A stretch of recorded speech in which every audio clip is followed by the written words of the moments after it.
Yesterday's lesson was about Daniel in the lion's den, and if we were to, I thought I had a great analogy, and I scared the first and second graders half to death. At this point in the story, Daniel's old. It's 80 years after the time that, they threw him into the fiery furnace. So I thought, well, how can I use an analogy to get this across to them? So I said, how many of you have a grandpa or grandma who's really old? So I said, well, how old do you think they are? So it went anywhere from 40 to 115. But anyway, so that should cover our room. So I said, okay, there we go. So I said, think of going to the zoo. You're visiting the zoo, and you see a sign that says you cannot pray. And your grandpa and grandma, one of them happens to say a prayer. And the police arrest them, and then all of a sudden they take them over to the lion's cage, open the door, and throw them in. Oh, you talk about trauma. There was lots of trauma. But that was kind of how scary it would be if we were to look at that today. So I found this little video of some kids telling the story of Daniel chapter 6 in their mind and what really happened when Daniel was thrown into the lion's den. So this is where we are in the story. God made a perfect world, but people messed it up. They didn't always love God or each other. But God had a plan to rescue them. And a guy named Daniel got to be a part of it. Daniel was also a slave. Remember, God's special people weren't always liked by everybody. Daniel really loved God. He talked to God. And God talked to him, too. God still talks to people. And Daniel listened.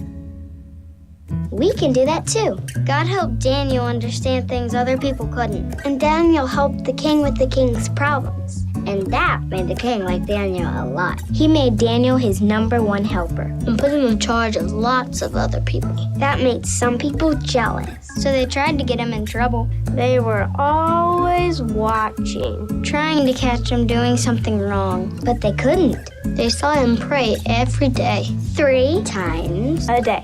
And they realized, if praying was against the rules, they'd be sure to get Daniel in trouble. So the no good guys tricked the king, and he made a rule. Hear ye, hear ye.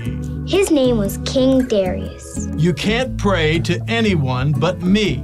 So if anyone was caught praying to someone other than the king, they'd be thrown into a pit with lions. Hungry ones roar. Now usually, it's a good idea to obey the rules. But when Daniel heard this rule, he knew he couldn't obey it. So he kept right on praying to God, doing what he'd always done, 3 times a day, even if it meant he would become lion food. Pretty soon they saw Daniel praying. And when they did, they told the king, which made him really sad. See, Daniel was one of his favorite helpers. And the king didn't want the lions to hurt him. But he had made a rule, and he couldn't change it. But before he sent Daniel to the lions, he prayed. God, please rescue Daniel from the lions. The next morning, no one expected Daniel to be alive. But when the king went to check on him, Daniel, has God rescued you? Daniel said, yes! Woohoo! Yay! Cowabunga! An angel had closed the lion's mouth, and Daniel didn't have a scratch on him. Nada. The king made a new rule.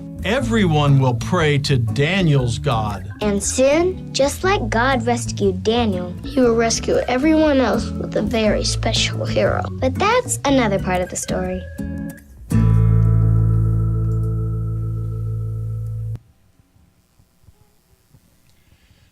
Turn to Daniel 6, and I'm going to be reading this morning from the Message translation. I used that to help the kids understand some of the bigger words, help me understand some of the bigger words. In Daniel 6, let's start verse 1. Darius recognized his kingdom. He appointed 120 governors to administer all parts of his realm. Over them were 3 vice-regents, one of them who was named Daniel. The governors reported to the vice-regents, who made sure that everything was in order for the king. But Daniel, brimming with spirit and intelligence, so completely outclassed the other vice-regents and governors that the king decided to put him in charge of a whole kingdom. This is a story about a godly man in a secular government. And I think if I were to pick one story of the Old Testament that is so timely to reflect on where we find ourselves as Christians in this nation, is this story. Because we find ourselves over and over again now in very difficult environment, deciding to choose whether we stand up for what is right or not. And that's where Daniel was. Now, he did face one day in a lion's den, but I would almost assure you that spending 80 years in the court of princes and kings was probably more dangerous than that one day in the lion's den. We need godly men and women not to pull away from our society, but to involve themselves in government and in schools, and what we have decided to separate between secular and sacred. I'm going to tell you, there is no difference between secular and sacred in God's eyes, because he's over all of it. My God is just as sacred as he is secular. The rain falls on the just and the unjust. God is God. And he expects his people to be light in every environment. And in the environment that we find ourselves today, it's becoming more and more difficult of an environment to stand for what is right. And that's why it's so important and paramount that we pray for godly men and women who work in secular areas that have power and authority to make decisions that affect us. And the farther that we go on, I don't worry about me, I don't worry about my kids, but I really worry about all these children who are up here. Because I believe their faith is going to have to be so much stronger than my faith.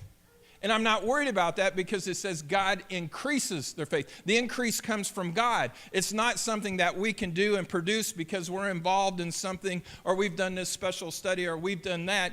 God increases individuals' faith in special circumstances so that his kingdom comes to earth as it is in heaven.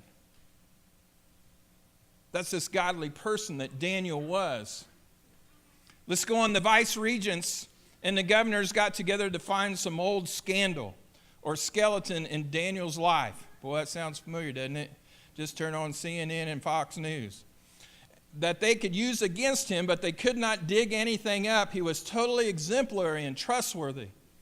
They could find no evidence of negligence or misconduct, so they finally gave up and said, we're going to have to find something against Daniel. We're never going to find anything against Daniel unless we cook up something religious. Now, we should not really be surprised. The more power that is shared with sinners, the more scandal there is. Why do we turn on the TV and why are we surprised? Why do we get mad?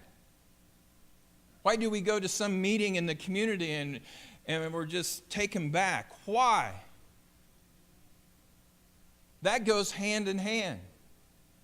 Power and the sinfulness of mankind. So what do? The vice regents and governors conspired together, and they went to the king, and King Darius said, King Darius, live forever. We've convened your vice regents and governors and all your leading officials and have agreed that the king should issue the following decree. For the next 30 days, no one is to pray to any god or mortal except you, O king. Anyone who disobeys will be thrown into the lion's den. Issue this decree, O king, and make it unconditional, as if in stone, like the laws of the Medes and the Persians. And King Darius signed the decree. The next couple of verses, I had a couple questions. Daniel learned that the decree had been signed and posted. But he continued to pray just as he always has done. When you and I struggle or find ourselves in a situation that we feel most helpless, we can find ourselves helpless, but when we panic the most, are situations where we have not been prayed up before we have found ourselves in those circumstances. When I look at this whole story, there's only one thing that Daniel did every day that prepared him to be able to be a godly person in a secular government, and that was he prayed. Him and God talked about what was going on. They didn't just talk once. I'm guessing since he made it a habit of 3 times a day, it must have been a pretty tough job. Isn't that how you find yourselves going to God more often in prayer when things get tougher and tougher, the more often you show up? Must have been pretty tough. For 80-some years, even from his youth, we find him an elder in this time. He has prayed 3 times a day.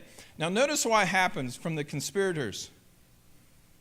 It says that he's done what he's always done, his house and windows and the upstairs that opened towards Jerusalem. That's where he was taken from. 3 times a day he knelt in prayer, thanking and praising God. And the conspirators came, and I love this, they found him praying.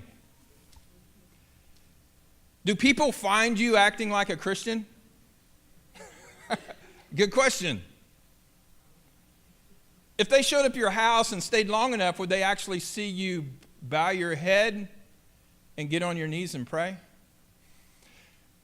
I remember the most vivid image that I have of my dad, and I have lots of them, and some were good and some were bad, depending on how good I was that day. But when it was so noticeable was when we moved to here, was when in junior high you started paying more attention to certain things, especially if it affected you. But every day when I woke up and went downstairs, Dad would be kneeled praying in front of his chair. And as I look back in the whole life that I have lived, that has been the most important image that has had an effect on my life. It wasn't seeing my dad play softball or hit a home run. It wasn't seeing my dad fix a car or fix a toilet or doing something, mechanical or something in the plumbing field or vice versa. The most important thing and image that I saw that my dad did that affected his behavior every day was he prayed. And so the question is this: do your children, do your grandchildren, would they ever catch you praying? Tough question. I think they catch us every once in a while, bow our heads if we're somewhere, eating out or something like that. But do they catch you? Not because it was purposeful, but they're just living amongst you and with you, and they open the door, and there you are in your prayer closet, and you're praying. What kind of effect would that have on your child's life? Knowing that when mom and dad are not around, because Daniel was taken a long time ago, and I met some children here just recently who were taken from parents, and don't believe everything you hear about immigration. I have to tell you a story next week. But when you're separated from your parents, like when you go to school or you're in some school activity or you're on a bus in an athletic event or vice versa, do you find yourself that you have the habit that there's something that you saw your parents do that you can revert to immediately that will give you help? Have your kids seen you pray? As we go down, if we get nothing else, I really just have one point to this whole message, and if you'll go down to verse 16. Daniel gets caught praying. The king is beside himself. He has to go through with what he signed.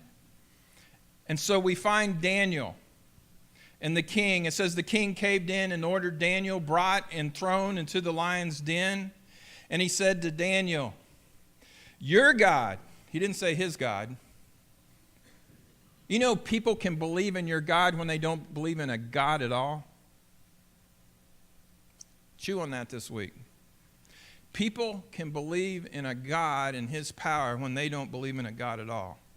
That's the beginning in that first seed of faith. To experience it and see it. He says, your God to whom you are loyal is going to get you out of this. And a stone slab was placed over the opening of the den, and the king sealed the cover with his signet ring and the signet rings of all the nobles, fixing Daniel's fate. Then the king went back to the palace, and he refused supper. He couldn't sleep, and he spent all night fasting. Where in the world did this secular king ever see anybody fast? I think Daniel. He's reverting to a habit or an action, a character, if you will, of a person he respected, that he really didn't understand his God, but he knew that everything about him pointed to his God, so he thought, I'll just try this. And he fasts all night. And then the key to the story, I love this. At daybreak, the king got up and he hurried to the lion's den. As he approached the den, he called out anxiously, Daniel, servant of the living God, has your God whom you serve so loyally saved you from the lions? I love this because the king's so excited. He's running. He doesn't open the seal. Now, if I was Daniel, I'd have loved it if he'd asked me that question after he opened the door and let down a rope. Wouldn't that be a lot nicer? But he just yells it from the outside. Daniel, did your God save you? And Daniel replies back, and he says, O king, live forever. My God has sent his angel who closed the mouths of the lions so that they would not hurt me. For I have been found innocent before God and also before you, O king. I have done nothing to harm you. When the king heard these words, he was so happy. And he ordered Daniel taken out of the lion's den. And he hauled him up, and there was not a scratch on him. And he trusted in his God. If you don't hear anything all day, hear this one thing. Your and my testimony is loudest and most effective when we're in the midst of a hard trial. Because everybody's watching to see how you're going to react. And most of the time we find ourselves in situations that were of no choice of our own. It might be an illness, a sickness, or you get fired from your job, and all of a sudden this is some type of suffering, some type of circumstance that is hard and difficult, and you find yourself in the midst of that. And as people watch you in the midst of that suffering and trial, like the king did of Daniel and everybody else that was trying to get rid of him just to see how he would react and what his God would do, that's when your voice, that's when your testimony is loudest, and that is when it's most effective. And we wonder why we get put in those places sometimes. I think it's God's plan. I think it's God's plan. So the next time, I'm reminding myself, I wrote it in my Bible, next time, Bruce, you get someplace you just really are uncomfortable and you do not like. Remember, people are watching. And at this point, your testimony is louder, more effective than any other time you can just be up feeling good and talking to people about Jesus. It goes on and it says, then the king commanded the conspirators who had informed on Daniel to be thrown in the lion's den. This is crazy. He threw them in, their wives and their children. And before they hit the floor, the lions had them in their jaws, tearing them to pieces. Sin has an ugly response to it. You can't even imagine that destruction, or even being there, or even hearing the screams. But just as our testimony is loud and effective, our sin becomes pretty loud sometimes too. King Darius published this proclamation to every race, color, creed on earth. Peace be to you, abundant peace. I decree that Daniel's God shall be worshipped and feared in all parts of my kingdom. And go back, just Google this afternoon, Medo-Persia. and look about how many countries that involved in the Middle East and Northern Africa and all over the place. He made sure that in every language, in every tribe, that they understood that he believed that there was a God did exist, and we are going to take the time to worship that God. He is a living God, world without end. His kingdom never falls. His rule continues eternally. He is Savior. He is Rescuer. He performs astonishing miracles in heaven and on earth. And he saved Daniel from the power of the lions. You know, every day we can make a decision like Daniel to honor God. And I think it's just okay to say, God, I can't do it on my own. I want to honor you. This is my desire. This is how I'm starting out the day. And when it gets tough, you're going to have to help me out. And when we make that decision and we turn to God in prayer, God does something amazing. He will put you on a path that will reflect your rewards in heaven, but also determine your effectiveness here on earth.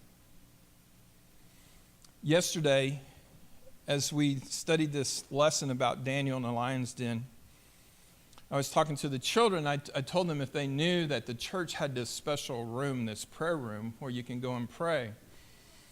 And so to most of the kids, we took them downstairs and introduced them to that. And I showed them on one side of the wall where there's a cross. Here's all these names of God and titles, if you will, of how God interacts with mankind. And then over here, I kind of showed them how the prayer wall worked. On this side, you put up your prayer requests, and anybody can come in there, and they can see that and read it. And when they pray for it, they pull the sticky note off, and they take it over here on this side, and they put it up because then they'll know that it's been prayed for. And so the kids wrote down their prayer requests, and we stuck them up on the wall. And we didn't leave them there. We took them off one by one, somebody else's, and prayed for it, and then we stuck it on the other side. You know, a lot of times in church, we don't give children a very loud voice. They really don't have a say. Most of the time we say, shh, quiet, shh, or we take them out. What would a service be like if children were in charge of worshiping God? What would that look like? I saw a group of children. I was over San Diego, Tampa, down in Tijuana and stuff. I saw a group of children who were separated from their families purposely by governments, who didn't speak enough Spanish because they had lived long enough in the United States. They really only spoke English, so they're not accepted down there. De blancos. And I heard them praying to their God for their families. And I don't know what their heartache would really actually feel like, what that would be like. But I imagine to them it was great. You know, in everything that we do, even during our prayer time here, our children in our midst have prayer requests. They have desires in their hearts too. They have bad days. They got people who make fun of them because of their faith. It's just not a grown-up thing. And they wish, I think, sometimes if we could cry out. So this morning what I wanted to do is to support them. So kids, if you would, if you want to grab a parent, a grandparent, a friend, or whatever, but I want to encourage adults to come up here and take one of these prayer requests that meant so much to a child, that they want to be heard, not just heard from God, but they want you to hear them and what their concerns are. So I'm just going to ask Steve if he'll just play some music and just invite you to come up here and also to practice what they practice with the children. Isn't it sad that you have to practice to teach children how to kneel to pray? Because they haven't seen it in church and they haven't seen it in the home. We need to practice Because the Bible says when Jesus comes and the trumpet sounds, every single knee is going to bow, whether you're ready or not. This is how we meet Jesus.